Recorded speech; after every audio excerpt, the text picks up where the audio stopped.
Hello, Namaste. Welcome to Andhra Prabha.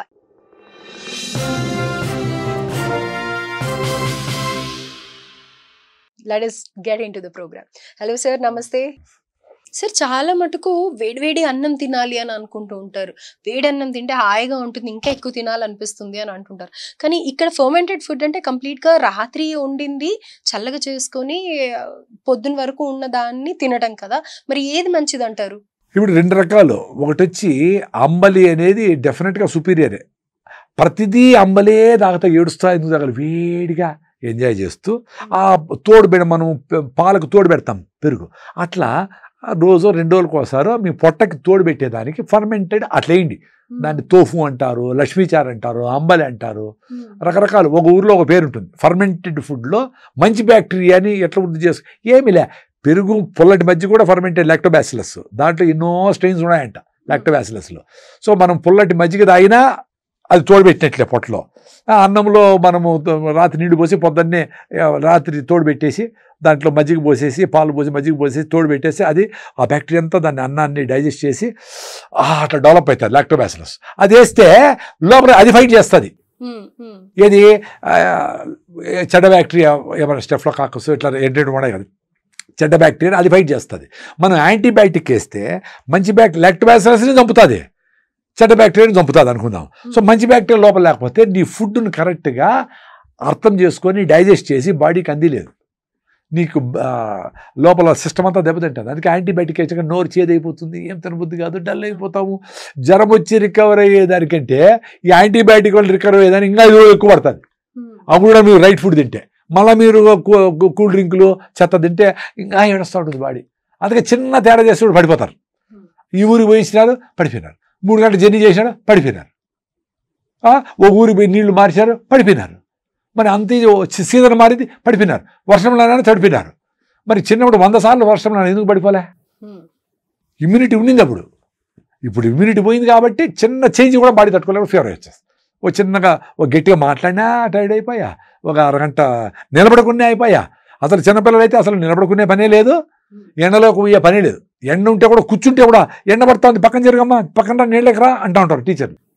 ఎందుకంటే వాళ్ళకి తెలుసు కళ్ళు తిరిగి పడిపోతే వాళ్ళ పేరెంట్స్ ఫోన్ చేసి ఏం మా పిల్లడు రావండి, అరే మీ పిల్లడు బాగాలేడమ్మా తల్లి 5 ఉంది హిమోగ్లోబిన్ టెస్ట్ చేయండి.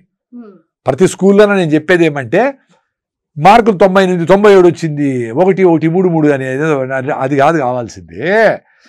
మీరు పిల్లలకి అది చేయి, కావాలంటే మీరు కాంపిటేటివ్ వరల్డ్లో ఏదో చేసుకొని దాంతోపాటు మీ పిల్లలు హిమోగ్లోబిన్ టెస్ట్ చేసి పక్కన రాయండి. హిమోగ్లోబిన్ 5 6 7 ఉండే వాళ్ళని ఒక బ్యాచ్, 8 లోపల ఉండే వాళ్ళని ఒక బ్యాచ్, 10 లోపల ఉండే వాళ్ళని 10 పైన 12 ఉంటే ఓకే.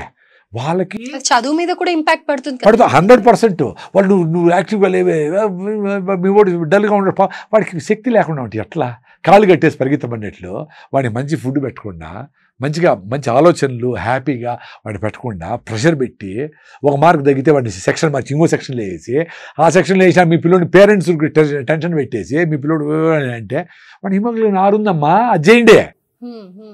ఆ ప్రతి ప్రోగ్రెస్ రిపోర్ట్ పక్కన హిమోగ్లోబిన్ ఇట్లుంది కాబట్టి మీరు ఏం డైట్ తీయాలా, మేము హాస్టల్లో ఇది ఇంప్రూవ్ చేస్తాము, సబ్జాబ్ ఇస్తాము, జొన్నలు పెడతాము, అవిశాఖ పెడతాము, మునగాకు పెడతాము, రాగంబలు పెడతాము, ఏదో పెట్టి ఇంప్రూవ్ చేస్తాం. నువ్వు లడ్డు పెడతాము, పల్లి లడ్డు పెడతాము, కొబ్బరి లడ్డు పెడతాము, ఇన్నున్నాయి మంచి చేసేదానికి. అవన్నీ ఏదో చేయండి రా నాయన, ఇన్ని ఫీజులు తీసుకుంటారు కదా, ఇంకో 1000 రూపాయలు కట్టేదానికి ఏ పేరెంట్ అయినా రెడీగా ఉంటాడు. వాడికి సపరేట్గా ఇండి పాప మంచిగా టేస్ట్గా చేసి పెట్టండి. నువ్వు లడ్డు కాల్షియం వస్తుంది, ఐరన్ వస్తుంది. సో ఇంట్లో కూడా మీరు చెప్పండి, చూడు మనంతా కంబైన్డ్ ఎఫర్ట్ ఇది, మేము స్కూల్లో చేసేది కాదు, మీరు ఇంట్లో చేసేది కాదు, ఇద్దరు కలిసి చెప్పాలా ఏం తినాలా, లైఫ్ స్టైలు, దేశం అంటే భక్తి, సాయిలు, రైతులు, చేతి వృత్తులోళ్ళు, ఇవన్నీ విషయాలు ఒక సపరేట్గా క్లాస్ పెట్టి చెప్పాలా. మార్కులు ఏం అవసరం లే, విషయాలు చెప్పాలా, పిల్లల్ని ఇంటరాక్ట్ చేసుకోమనాలా, దాని మీద అసైన్మెంట్ రాయమనాలా. ఎందుకు మన వర్షాలు ఇట్లయితాడు ఎరాటిక్గా ఉండి, ఎందుకు సాయిలు పోతుంది, ఎందుకు రైతులందరూ వలసపోతూ ఉండరు, ఎందుకు చేతుల్లో పని లేదు, ఏం జరుగుతుంది ఎకానమీ, ప్రపంచంలో ఎట్లా మార్పులు జరుగుతూ ఉన్నాయి, మన ఆరోగ్యం ఎందుకు పాడైపోతూ ఉంది, మన ప్లాస్టిక్లు ఎందుకు తక్కువ వాడాలా, కిటికీలు ఎందుకు, వ్యవసాయం, ఇన్ని విషయాలు స్కూల్లో కూడా క్లాస్ చెప్పాలా, ఇంట్లో కూడా చెప్పాలా. బర్త్డే కేకులు కోయకుండా ఫ్రూట్ కటింగ్ డే అని పెట్టాలా, అన్ని ఫ్రూట్స్ పెట్టి రైతులు డబ్బులు వస్తారు. ఆయన మీ ఫ్రెండ్స్ అందరిని పెడుతూ పనసకాయ కోయండి, అమ్మ నాకు రాదు కదా, నేర్చుకో, నూనె పూసుకో, కోసి ఇట్లా కొంచెం హెల్ప్ చేయి, అప్పుడు తింటే అబ్బా పనసకాయ భలే ఉంది అంటాడు. ఎందుకు వాడు పని చేశాడు కదా, అప్పుడు వాడి టేస్ట్ తెలుస్తుంది. అదే మెడిటేషను. అప్పుడు వాడికి కాన్సెప్ట్ చెప్తే రైతులు డబ్బులు వస్తాయి, నీకు ఆరోగ్యం వస్తుందండి. అందుకని అప్పుడు మీరు వాట్సాప్ స్టేటస్లో పెట్టుకోండి, ఈరోజు మేము మా పిల్లలు ఫ్రూట్ కటింగ్ డే పెట్టినాము, నో కేక్ కటింగ్ డే. చెప్పండి, కేకుల్లో మైదాతో పాటు కలర్లు, షుగర్, మైదా, ఇన్ని చెత్తంతా ఉంది ఆయన. నీకు పుట్టినప్పటి నుంచి బర్త్డేలు కేకులు పెట్టి నువ్వు ఒబేసి ఇట్లా ప్రాబ్లం అయినావు, ఇంకా మారదామని చెప్పండి. ఎందుకు అర్థం చేసుకోడు? ఈజీగా అర్థం చేసుకుంటాడు పిల్లోళ్ళు. అది బోత్ స్కూల్లో చెప్పాలా, టీచర్లు ఇంట్లో కూడా చెప్పాలా, అప్పుడు మార్పుకు నాంది పలుకుతుంది. అది మోస్ట్ ఏంటి వరీడ్ ప్రాబ్లం వచ్చేసి డయాబెటీస్. ఇప్పుడు చిన్న ఏజ్ నుంచి పెద్ద ఏజ్ వాళ్ళ వరకు కూడా ఇన్సులిన్లు తీసుకోవడం కానీ లేకపోతే కనుక టాబ్లెట్స్ వేసుకోవడం కానీ చూస్తుంటే నిజంగా ఏంట్రా ఇది, ఏదో చచ్చిపోయాక సూదులతో పొడుస్తాడు, ఏదో తప్పు చేస్తే యముడు అని అనేసి అంటారు కదా, కానీ అది ఇప్పుడే ఆ సూదులు పొడుచుకోవడం, చిన్నపిల్లలు వాళ్ళు బాధపడడం చూస్తూ ఉంటే చాలా బాధేస్తూ ఉంటుంది. ఎందుకని ఇన్సులిన్ లో ఇంత స్పైక్స్ ఎందుకు అబ్జర్వ్ చేస్తున్నాము? అది కంట్రోల్ చేసుకోవాలంటే అది పిల్లోళ్ళ ప్రాబ్లం, పెద్దోళ్ళదా? అందరికీ ఉంది సార్ ప్రాబ్లం. పిల్లోళ్ళు అట్లా అయ్యేదానికి పెద్దోళ్ళు కారణం. ఎందుకంటే పెద్దోళ్ళకే హెల్త్ బాగా. ఆమె చిన్నప్పటి నుంచి కూల్ డ్రింకులు తాగింది, చెత్త తినింది, హిమోగ్లోబిన్ 4, 5, 6 ఉంది, అయినా పట్టించుకోకుండా బ్యూటీ పార్లర్లు పోయి డ్రెస్సుల కోసము, అన్నం కోసం ఎక్కువ పనిచేశారు, కానీ హెల్త్ కోసము స్పోర్ట్స్, యోగా, ఎండలో ఉండడము ఇవన్నీ చేయలే. అంటే తల్లి గర్భంలో ఉన్నప్పటి నుంచే ఈ ప్రాబ్లమ్స్ అన్ని ఉంటాయి కాబట్టి పిల్లలకి weak mothers can produce weaker children. Weak గా ఉండే ఆవు స్ట్రాంగ్ గా ఉండి దూడ ఎట్టకంటే అది. సో ఆమె వీక్ గా ఉంది, దానికి ఏం పని చేయలే. సో పెళ్లి చేసుకునేటప్పుడు కులము, మతము, క్యాస్ట్, డబ్బులు, జాతకాలు కాదు చూడాల్సిందే, హెల్తీగా ఉండాలి లేదా అని చూడాలి, హిమోగ్లోబిన్ రిపోర్ట్ తెప్పించుకోవాలి. వాళ్ళ బిహేవియర్ మనకంటే తక్కువ వాళ్ళతో, పని వాళ్ళతో, సొసైటీ మీద భావన ఎట్లుంది అని చూడాలి.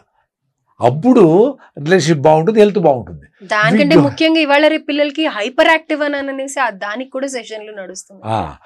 అదే ఇప్పుడు మన తింటే ఫుడ్లో ఉండే హార్మోన్స్ రకరకాల వల్ల కూర్చొని 5 minutes కూర్చొని కళ్ళు మూసుకోండి అంటే అది డ్యూటీ లాగా కూర్చిపెడతారు కొంతమంది స్కూల్స్ అది కూడా లేదులే, వాడు కూర్చోలేకుండా ఉన్నాడు.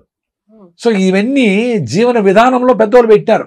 బ్రహ్మముహూర్తంలో లేయండి, 108 సార్లు చేయండి, ఇంట్లో పనులు చెయ్యి, ఆవులు గడ్డి, కొంచెం ప్యాడ్ ఎత్తేసి మళ్ళీ స్కూల్కి పో, ఇన్ని చెప్పేవాళ్ళు. ఇవన్నీ వాడిని కూల్గా పెట్టేది, అంటే ప్రజెంట్ గ్రౌండ్ మీద పెట్టేది.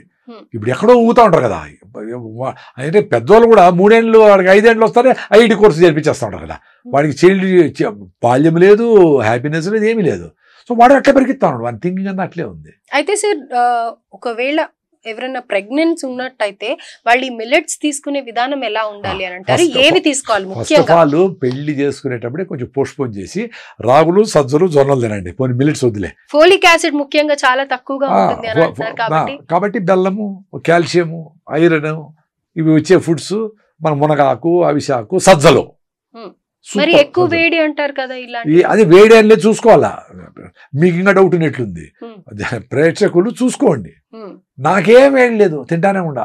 బాజ్రా సజ్జలు రాజస్థాన్ మొత్తం సంవత్సరం అంతా తింటారు, రాగులు కర్ణాటక స్టేట్ మొత్తం తింటారు. మళ్ళా వేడి, చలువ, ఉష్ణము, శీతము అవన్నీ ఎందుకు? రైట్ ఫుడ్ తినండి. మిగతా ఏమన్నా కొన్ని తెలియదు నాకు. ఈ సీజన్లో ఈ ఫ్రూట్స్ తినాలంటే ఫ్రూట్స్ వచ్చి అయిపోతాయి. మ్యాంగో సీజన్లో తినాలా, తర్వాత పనసకాయలు, తర్వాత సీతాఫలకాయలు, తర్వాత అల్లం నేరేడుకాయలు సీజన్లో వచ్చి అవి సూపర్. అంటే ఆ సీజన్లో వచ్చి మన పెద్ద పెద్ద పెద్ద పెద్ద వాళ్ళందరూ అవే తిన్నారు సీజన్లో. అప్పుడు ఎత్తిపెట్టలేదు కదా, ఫ్రిడ్జ్లు లేవు కదా. సో అవి తినండి. ఫుడ్ మాత్రము రైట్ ఫుడ్ తినాలా, ప్రతి సీజన్లో రైట్ ఫుడ్ తినాలా. సో రాగులు, సజ్జలు సూపర్. సో రాజస్థాన్ అంతా రాగులు, సజ్జలు తింటారు, వాళ్ళకేం కాల.